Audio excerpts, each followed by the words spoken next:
My life is an eclectic mess, and I love having random things that I immerse myself in. Hi, my name is Brandy. Some of my accomplishments include wife, mom, friend, honey lady, entrepreneur, and farm girl. Follow along with me as I discover other things I am passionate about. The first on my list is achieving my private pilot's license. Why? Because why not? My favorite thing in life is proving to myself that I'm a badass.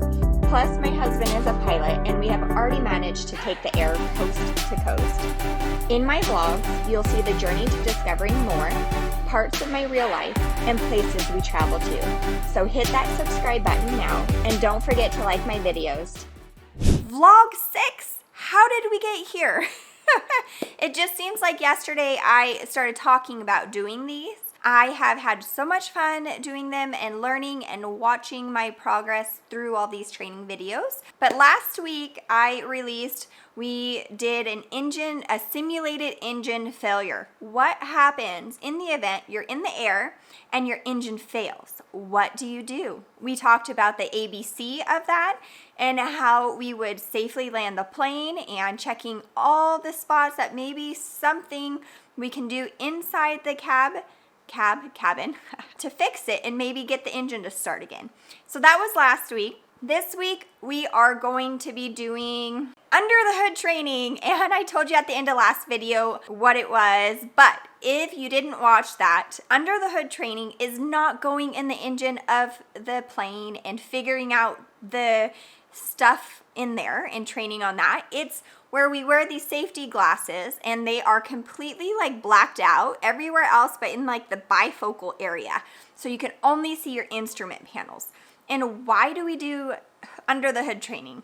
We do that because it's an IFR training, and IFR means you fly by your instruments only. So you're going to have really bad weather outside your area to not see. So if you can't see, you have to depend on your instruments. And so, you'll have that radio communications. They'll tell you how to fly the plane safely and avoid obstacles and get you vectored into where you need to be.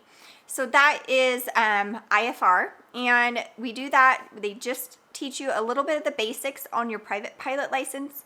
Nothing too crazy, no long hours. I think I only need like 3 or 5 hours. Don't quote me. I'm halfway there. But you only need like 3 or 5 hours of the Foggle training, and it gets you just the basics. So after I get my private pilot license, I can go on and get my rating for IFR. It's gonna, take more time, more energy, more money, obviously, but we will see after I get my license where I decide to go from there. Kalispell City, Cessna 7423 X-ray at Red Eagle, taxiing to runway 31, Kalispell City. Okay, we are hand here. Oh, yep. Okay. Now we're gonna carefully go. Good. Go straight, and then we'll turn. Yes. To the line. Why are you not wanting? Doesn't want to turn? No, I don't want to give it too much. Right here. Oh, you didn't check that one, did you? Come on. There we go. Oh boy. Are we gonna close? Oh. Yeah, this door has opened on me many times up in the air. That's not good. No, it's not the right door here. Make sure you got your seatbelt on. No, I do. Yeah. All right. Now we're gonna turn. All right, center line. You are my friend. There you go. Okay, we're ready. Take the feet off the brake. Give it power. We're going to rotate at 55 on this one as well. Yes. Are they all they're all 55? Yeah, they're all 55.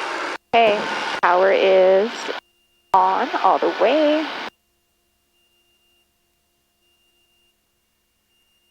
Okay, we are getting to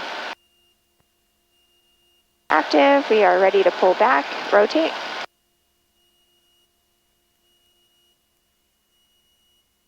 Try to stay even with the runway. Okay. Good job. Thank you. We're gonna climb. Oh. that's nice. I forgot to press that. That's what I did the other I'm time. like, wow.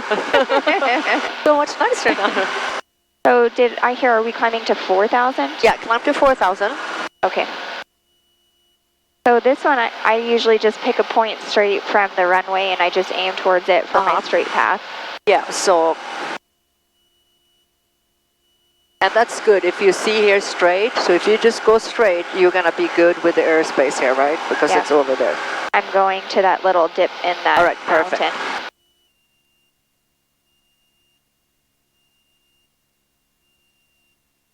And that's Lake Belaine over there, so.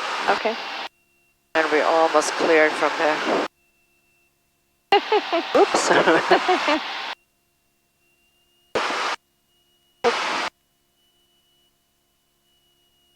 What is that noise?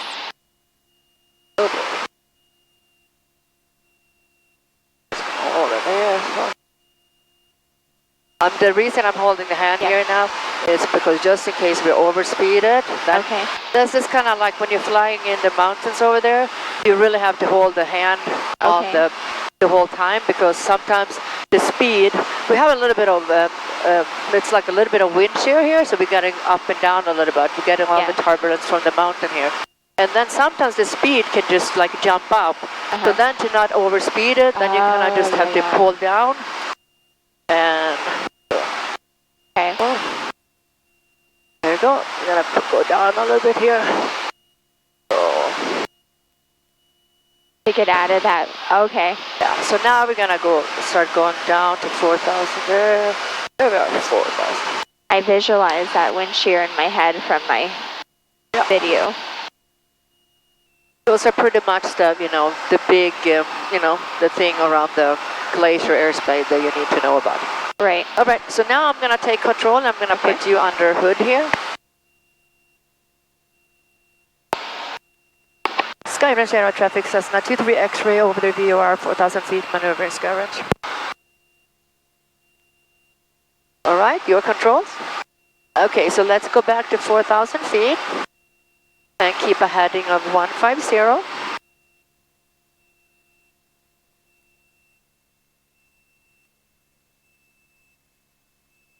Just gonna give a little bit again, 21 there. There we go. Oh, at 2100, yeah. All right, 150, almost to 4. All right, we're at 4 and 150. Okay, good. All right, so turn left to 120. 120 to the left, maintain 4,000.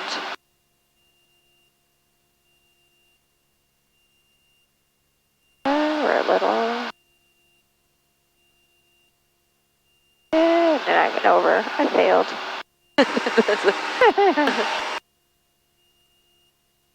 All right, 120 and a little. Okay, so give full power, climb up to 4,500 feet and keep the same heading. Full power. And keep 120. At 4,500 feet, you can pull down to about 2,100 again and keep the same heading and keep 4,500 feet.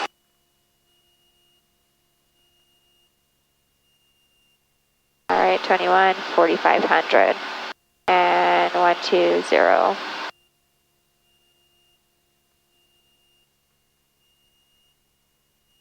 Oh, and I was looking at the other one.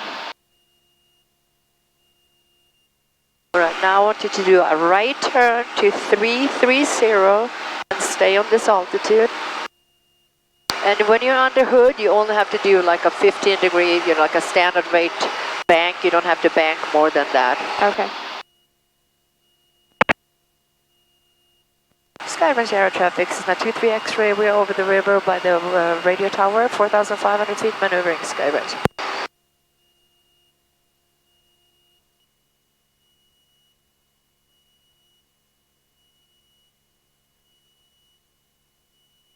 Nice job.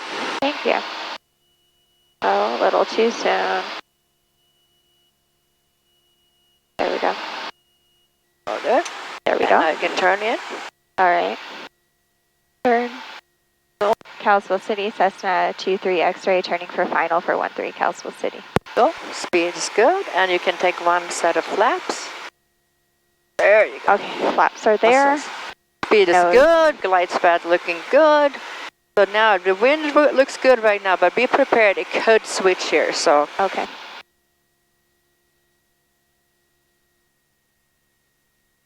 All right. Give a little bit of power right here so we don't go in there. Wanna get the wires in our tire.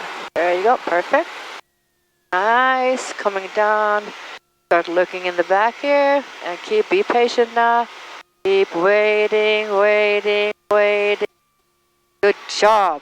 Nicely done. That's what I'm talking about. Yay! Oh. Yay! That was so nice. That was a longer patience. Yes. So that was good. Yeah, you be patient and it's gonna work out. Good job. I was not as worried with those buildings this time. Yeah, good. Yeah. You did really, really good. That was a awesome. last minute checking everything. Yep. Okay. Nicely done. That was Very successful. Good. That was very good. You flew really good on the instrument there. Thank you. Yeah, very, very good. And we had the door open the whole time, and I'm still here, so that's good. Nothing else fell out. No. That would. We went up in the air tonight, and I was taught the areas not to go into because it's glacier airspace, and so you want to stay clear of those. And on the maps you can see, like, it's really cool. I'll have to show you. It's like a keyhole, so you have a circle and then you have like a keyhole there, and that's like their descent pattern, and then you have a keyhole up there too, and so that way it shows where the planes are coming in and they're descending, and so it tells you where not to fly at which altitude so that you don't get hit sideways from those planes coming into land. But we went around and she had her phone up with ForeFlight on it, so you could see in the air, because it's an invisible fence up in the air and you can see it on the phone. She would show me points of reference on the ground, so fly to this point and then fly over here. So as we were coming around and we're flying past Whitefish, and we aimed towards Columbia Falls, and I was told when we get to that point, here's a road right here. The road's right here, and the mountains are right here, and I want to fly between the road and the mountains to stay out of the glacier airspace. And we knew that there was going to be some turbulence, because there's always some turbulence at the base of those mountains or hills or whatever, right? Because it's a shift of air. So we got some turbulence and we were bouncing quite a bit. It was not scary, and the only reason why I'm not scared is because my first long flight from Washington to Nevada, Travis took me in our Carbon Cup, and we flew down to the High Sierra flying, and it was really cruddy weather, and it was a major headwind, and it was us and two other planes with our friends in them, and they ended up getting down to checkpoints faster than us because our Cub is slow, and we got to the point we were at in Pendleton. I think it was Pendleton. So we stopped at the FBO, and I was just puking. I felt really cruddy. I begged Travis to leave me there so I could have somebody come down and to pick me up and take me back to Washington, because I was done. I did not want any more. I actually didn't want to fly anymore. Like, I hated it. And so it's kind of weird to think where I'm at this point is I'm actually going to get my private pilot license from going to the point that I completely hated it and I was puking. But Travis, go back to that story, Travis would not let me stay in Pendleton or wherever it was in Oregon. He forced me to get back in the plane. And our buddies that were ahead of us, they had grabbed a courtesy car and went and got me some Dramamine. And so we met them at that one. But when we got back in the air, the gentleman at the FBO gave me a puke bag because Travis didn't have those. So we get up in the air, and of course I ended up puking again, and I filled it. It was gross. And I was not done, and I had a spare Walmart bag, and if you know Walmart bags, the old school ones, right? Not the thick plastic, the old school ones. I never ever just have the whole, throw it away. no hole, keep it. I just put them all in the pile. Well, I had brought one that had some minor holes in them.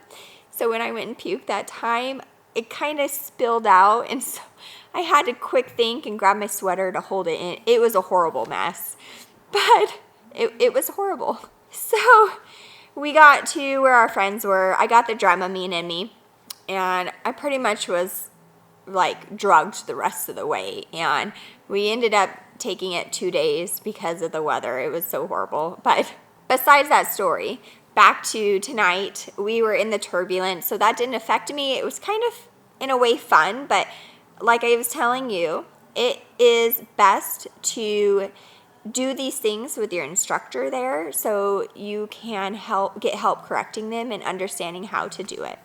But after we got out of the turbulence and we were able to level out, I was given these foggles. And foggles are something, if you've ever seen safety glasses, it's similar to safety glasses. So they look like safety glasses, but they are like foggy up here and on the sides. So you can only see down at the dashboard. So these foggles, I'll have to show you a picture of them, or I'm going to grab a picture of me and them tomorrow because we're going to do it again. But they're safety glasses. They have... basically, you just can't see out. So you can't see out of your plane. So it forces you to fly instrument flying. So you have to trust your instruments on your dashboard and fly from them. And so as I'm flying, and so I'm told maintain 4,000 altitude and turn left heading 30. And so you would turn till you got to your heading 30 right before, right? And you'd have to turn out so you'd land on that and make sure you maintain your speed and your altitude. And so you're always constantly scanning your instruments. And so you're not changing anything, because when you fly instrument, you have to trust your instruments and listen to what you're told, because they're telling you on the radio where to fly because they see you on the computer, right? And so if you're doing it right, you'll avoid any traffic. If you don't do it right, you could potentially hit a plane in midair or hit whatever, right? Like go down or hit a building if you're not paying attention. So you have to trust the person telling you how to fly with your instruments. So it's really neat. You have faith in the other person, right? And so we did well. I didn't fail because I am learning. So I was told to turn 360. So basically go 360, turn back to your heading. But I was told to ascend 700 feet. And I got halfway through my turn and I still hadn't ascended. And I'm like, what am I doing wrong? So I had to do another 360 and figured it out. I was not giving it enough power. And then I was told to do another one where I turn, and descend. So it was quite interesting, but you really learn how to fly the plane that way. And so it's pretty neat to see. Under the hood training. That was it. That was my first lesson. I obviously will have 1 or 2 more because I have a certain amount of hours to get. They want you to have those basics down so that you're not like last minute in the air. You somehow manage to get into that IFR weather and you don't know what to do. That's not what they want. They want you to be prepared. So that was it. I actually, after the fact, it wasn't how I expected under the hood training to go. And especially when you trust the person giving you the instructions on where to fly and you have full confidence in that, I felt it was a little easier to fly under the hood than to be able to see out around the plane and have to fly the plane itself. That's just me. But there will be a couple more of those trainings. But next week, I want you to come back next week. Next week, we're going to be working on pattern work. And so what that means is we're going to stay at the airport and we're going to work on our pattern, meaning once we take off, we're going to turn crosswind, we're going to turn downwind, we're going to turn base, we'll turn final, and we're going to perfect that landing. I feel like the takeoff is just a little simpler because that plane just wants to fly itself. Obviously, with a wind factor, that'll change things, but that plane wants to be airborne. It doesn't really want to go down to the ground. So the landing is the part I need to perfect. And I have to remember, I'm still a student pilot. I have not had many hours under the hood, but not under the hood. I haven't had many hours in the air. So I know I'm hard on myself and I shouldn't be. Just the more I do it, the better it should get, right? I'll see you next week.